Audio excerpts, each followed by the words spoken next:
大家好，好不容易架设好拍摄的角度却做了蠢事忘记录影，所以在整地环节中加强排水安排，以及四周种上青葱的特殊安排，也就只能成为伏笔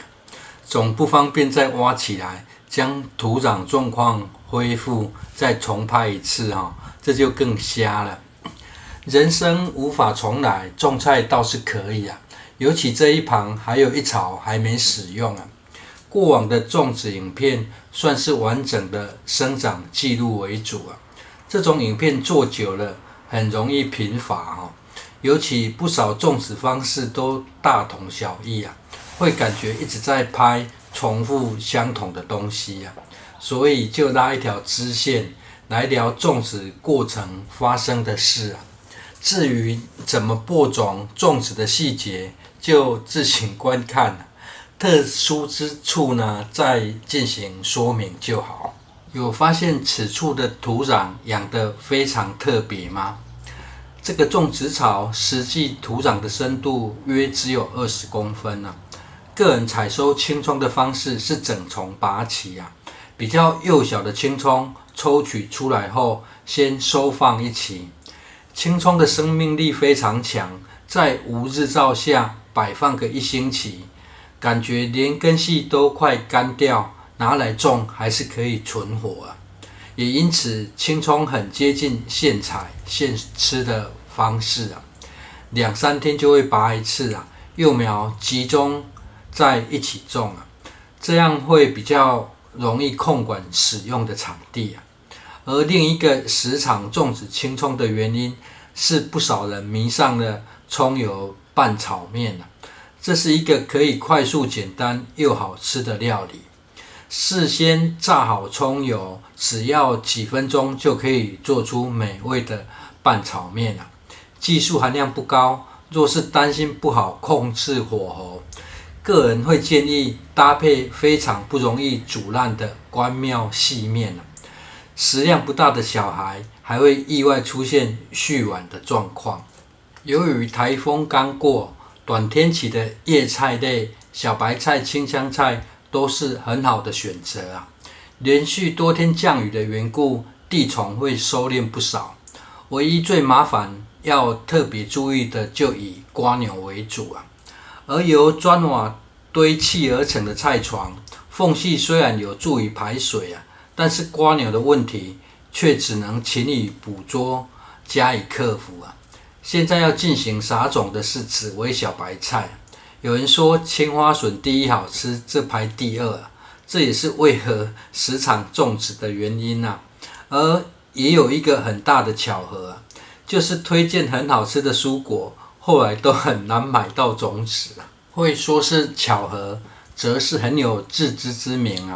低得可怜的频道观看数深信不可能引起这么大的旋风而这前一天移植好不辣辣椒、小青龙的品种后呢，又在追加播种了青江菜、黄金小白菜跟土白菜撒种的方式就只是撒完种，盖上薄土进行浇水虽然说一旁豇豆棚架被台风吹倒了，不过空间利用上只要花点想象力，其实还是可以挤出非常多的空间这一系列影片干脆加入了如何硬挤出种植空间的元素而在受到今年天气影响，家庭种植丝瓜的收成回报大都是很不理想但是这里已经快爬满棚架的丝瓜却很有遮阳的效果，这倒是除了采收丝瓜须之外，丝瓜可以再提供的价值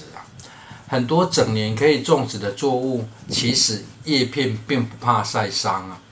会导致生长不理想的原因反而是地上太阳直射地上的话，土表的温度会很高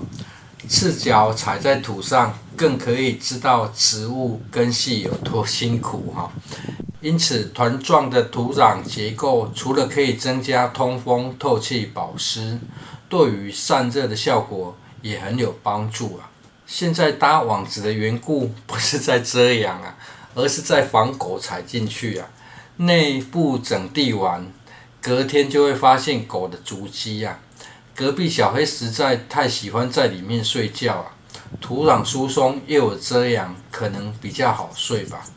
只是用网子围起来时，发现网子宽度很够啊，于是将网子直接绑在上方后，意外发现似乎可以搭设另类的网式了。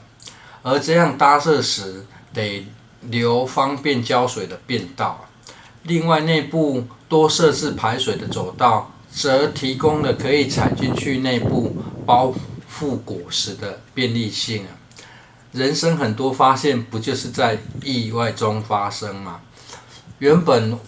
挖排水走道的目的，只是预留漫淹浇水的方式啊。在巧合之下呢，也提供了踩踏的空间啊。而这样的网式安排倒是可以省掉不少搭设的材料，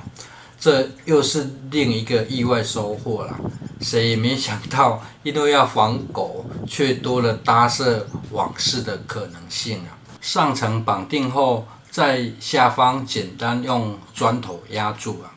这底部因为是用瓦片围起来，狗大概也不会那么无聊，硬要钻进去啊。由于网子不够长，加上狗都是从内侧进去，暂时也就围住两面，加上一面砖墙辅助啊。目前这样要直接人工浇水，完全也就不受到影响。最后就等看狗的表现与提供新的提点了。直接应验了围堵狗的时候要留一条活路啊，不然狗急可是会跳墙的。谢谢收看。